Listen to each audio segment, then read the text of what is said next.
Fluorosis అనేది literally it's an ever green and ఒక విషాదకరమైన విషయం కూడా. మన కొన్ని ఏళ్ళుగా అది వింటూనే వస్తున్నాము. బట్ పొల్యూషన్తో పాటు మనకి రసాయనాల కాలుష్యం కూడా అనేక రకాలుగా పెరుగుతుంది. సో ఇప్పటికీ కూడా ఫ్లోరోసిస్ కేసులు బాగానే ఉన్నాయంటారా? ఏమైనా తగ్గుముఖం పట్టిందా? ఫ్లోరోసిస్ అంటే ఇన్ నట్షెల్ అంటే before we come to fluorosis we should discuss how it was, అంటే ఎలా దానికి అనుకున్నారు. అది 1900లో ఒక డెంటిస్ట్ ఏం చేశాడంటే he studied his dental college in New York. అక్కడి నుంచి వెళ్ళి వెస్ట్ కోస్ట్కి వెళ్ళి ప్రాక్టీస్ స్టార్ట్ చేశాడు. చేసిన తర్వాత అక్కడ ఉన్న పిల్లల్లో పళ్ళు చూస్తే బ్రౌన్ స్టెయిన్స్ కనిపించాయి. అదేంటబ్బా అనుకున్నాడు. అప్పుడు ఇంకా ఫ్లోరోసిస్ డిస్కవర్ కాలే. సో ఏంటా అని చూసేసరికి అది ఆయన ఏమనంటే మిస్టీరియస్ డిజీజ్ అనుకున్నాడు. వింత వ్యాధి అని పేరు పెట్టాడు. అండ్ బుక్స్లో ఎక్కడ కనిపించలే ఈ యొక్క వ్యాధి. ఏంటబ్బా అని ఎతుకుతూ ఉన్నాడు. ఇంకో ఆయన బ్లాక్ అని ఇంకో ఆయన పిలిపించాడు. ఆయన పెద్ద సైంటిస్ట్, ఇద్దరు కలిసి సైంటిస్ట్ దాని మీద పరిశోధనలు చేస్తూ ఏంటబ్బా ఎక్కడి నుంచి వస్తుంది, గాల నీళ్ళ ఫుడ్డా అని తెతుకుతున్నారు. ఎక్కడ దొరకలే వాళ్ళకి. సరే ఒకసారి ఏమైందంటే వాళ్ళు ఆయన ఏం చేశారంటే ఒక 10 మైళ్ళ దూరంలో ఒక ఊరేదో ఉంది. అక్కడికి వెళ్ళి చూసరికి వాళ్ళు జనాలు చెప్పారట, చూడండి మాకు ఒక వాటర్ సోర్స్ నుంచి ఒక పైప్ నీళ్ళు తాగుతున్నాము, అప్పటి నుంచి పిల్లలకు అట్లా వచ్చింది అని. Then they realize something is there in water, ఏదైతే దీన్ని పిల్లల్లో ఆ డెంటల్ స్టెయిన్స్ కలుగజేస్తున్నాయని. వాళ్ళు ఏంటో తెలియదు వాళ్ళకు. వాటర్లో ఏంటి క్లోరినా, ఫ్లోరినా, హైడ్రోజనా, ఆక్సిజనా, దే డిడ్ంట్ నో బికాజ్ అప్పటికల్లా ఫ్లోరిన్ ఎక్స్ట్రాక్షన్ గురించి తెలియదు ఎవరికి. సో వాట్ హ్యాపెండ్ దెన్ ఏమైంది, ఒకసారి ఏంటంటే ఒక అల్యూమినియం ఫ్యాక్టరీలో ఒక ఆయన ఏం చేశాడు, వాటర్ని పరీక్ష చేస్తుంటే ఆ అల్యూమినియం ఫ్యాక్టరీ దగ్గర ఉన్న వర్కర్ల దగ్గర కూడా ఇదే డెంటల్ స్టెయిన్స్ ఉన్నాయి. వాటర్ టెస్ట్ చేస్తుంటే దాంట్లో ఫ్లోరిన్ లెవెల్ పెరిగింది వాటర్లో. దెన్ హీ సెడ్, వెంటనే డెంటల్ డాక్టర్ టైప్ చేశాడు లెటర్, డాక్టర్ గారు మీరు గత 30 సంవత్సరాలుగా ఎదురు చూస్తున్న ఒక సమస్యకు నేను సమాధానం కనుక్కున్నానని ఒక లెటర్ రాశాడు అనమాట. ఇది ఫ్లోరిన్ వల్ల వచ్చింది అని.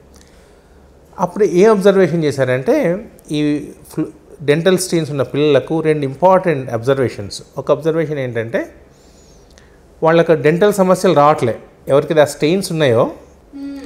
మామూలుగా పిల్లల్లో మోస్ట్ కామన్ ప్రాబ్లం ఏంటి, పిప్పి పళ్ళు. ఈ డెంటల్ స్టెయిన్ ఉన్న వాళ్ళకి ఎవరికి పిప్పి పళ్ళు రావట్లేదు. ఓకే, అది ప్రొటెక్ట్ చేస్తుంది.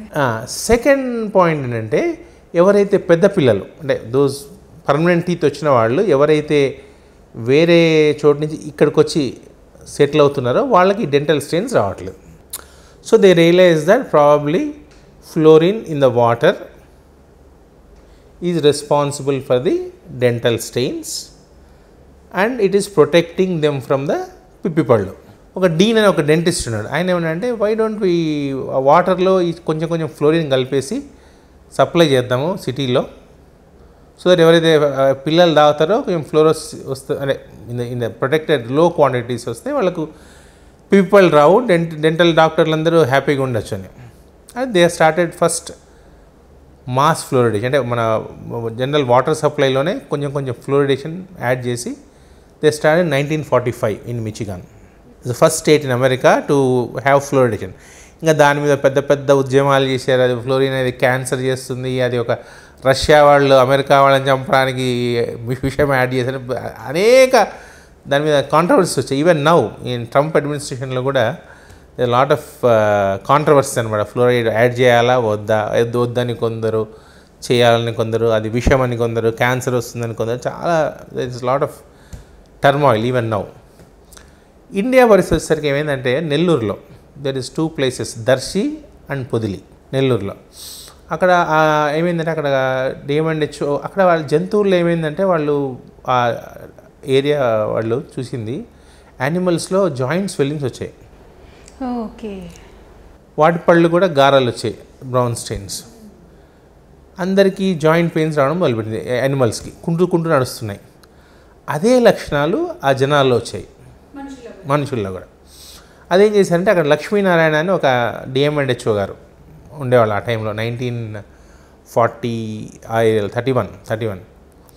ఆయనకు చెప్పారు సార్ ఇట్లా మా అందరికీ ఇట్లా వస్తుంది అంటే. Then he happen to report it to the person called William Short. ఆయన పేరు షార్ట్ అనమాట. ఆయన అప్పుడు ఒక మంచి డాక్టరు, ఐఎంఎస్ ఇండియాలో పుట్టాడు ఆయన. So though is a Britisher and Indian medical service pass. Is a very good scientist, soldier. So ఆయన ఈ was very top IAS officer అప్పుడు, ఐఎంఎస్ ఇండియన్ మెడికల్ సర్వీస్. ఆయన ఏం చేశాడు, he happen to read the article of one person who wrote about fluorosis. కనుక్కున్నారు కదండి, ఒక యూరోప్లో ఒక ఆయన రాశాడు అనమాట, ఇట్లా ఫ్లోరోసిస్ వస్తుంది. ఒక అల్యూమినియం ఫ్యాక్టరీలో, aluminium is also one of the chemical factory which contains fluorine. Aluminium ఫ్యాక్టరీలో ఉన్న వాళ్లకు ఉన్న ఈ రోగాల గురించి, వాళ్ళకి ఏం మార్పులు వస్తాయి శరీరంలో, పెద్ద ఒక రాల్మన్ ఒక ఆయన పెద్ద పుస్తకం రాశాడు. అది ఈయన చదివాడు. So both are coinciding. So this is fluorosis and he started the first term cause endemic fluorosis. Endemic అంటే ఒక ఏరియాలో ఉన్న జబ్బుని ఎండమిక్ అంటారు. ఎపిడమిక్ అంటే వచ్చిపోయేది. ఇప్పుడు ఫర్ ఎగ్జాంపుల్ హైదరాబాద్లో ఒక జబ్బు ఉందనుకోండి, that Hyderabad is endemic for say cholera. Nalgonda is endemic for fluorosis. అట్లా first fluorosis was discovered in Nellore. First Nellore, Darsi and Podili. తర్వాత దెన్ దే స్టార్టెడ్ ఇన్వెస్టిగేటింగ్ మన నల్గొండ, మన అనంతపూరు, వేరియస్ బెల్ట్స్. ప్రపంచవ్యాప్తంగా ఉంది ఈ జబ్బు, ఒక తెలంగాణలోనే కాదు. కానీ మనం ఇక్కడే ఎక్కువ ఉందని ఫీల్ అవుతాం. ప్రపంచంలో ఎక్కడ ఉందంటే there are very few countries where there is no fluorosis. సింపుల్గా ఏంటంటే మనం ఒక ప్రపంచ పటం తీసుకొని ఇండియాకు అడ్డంగా ఒక గీత, సౌత్ ఆఫ్రికా మీద ఒక గీత గీస్తే అన్ని కంట్రీలు ఏదైతే they are following in the line, they are high in ground water fluorine. ఎందుకు వస్తుంది అంటే something is related to the earth crust. మన భూగర్భంలో ఉన్న రాళ్ళు కానీ మినరల్స్ కానీ they are responsible for the fluorine. వాటిలో ఉండే ఫ్లోరిన్ వల్ల ఆ యొక్క ప్రదేశాల్లో they are more fluoride content. అదే ఇప్పుడు చూస్తే గ్రీన్లాండ్ ఐస్తో కంపబడి ఉంది, అక్కడ తక్కువ. ఇండియాలో మ్యాక్సిమం కాన్సన్ట్రేషన్ ఎక్కడుంది? మన ఆంధ్రప్రదేశ్, తమిళనాడు, రాజస్థాన్ అండ్ గుజరాత్. తక్కువ ఎక్కడుంది? హిమాచల్ ప్రదేశ్. ఎందుకంటే వాటర్ ఫ్లో అవుతుంటుంది. ఫ్లోయింగ్ వాటర్లో ఫ్లోరైడ్ తక్కువ, భూగర్భ జలాల్లో ఉంటుంది. ఇప్పుడు కెమికల్ ఫ్యాక్టరీ, ఇప్పుడు ఇందాక అల్యూమినియం ఫ్యాక్టరీలో మనం ఫ్లోరైడ్స్ ఎక్కువ ఉంటాయి, అది ఎట్లా? That is called industrial fluorosis. అది ఉంది కదా, దాన్ని నైబర్హుడ్ ఫ్లోరోసిస్ అంటారు. ఏ ఇండస్ట్రీస్ ఫ్లోరిన్ కలగజేసే ఇండస్ట్రీస్ ఏదంటే, one is aluminium, second glass articles మనం పెట్టుకుంటాం కదండి మన కబోర్డ్స్లో. తర్వాత సిమెంట్, తర్వాత brick industry, recently semiconductor industry.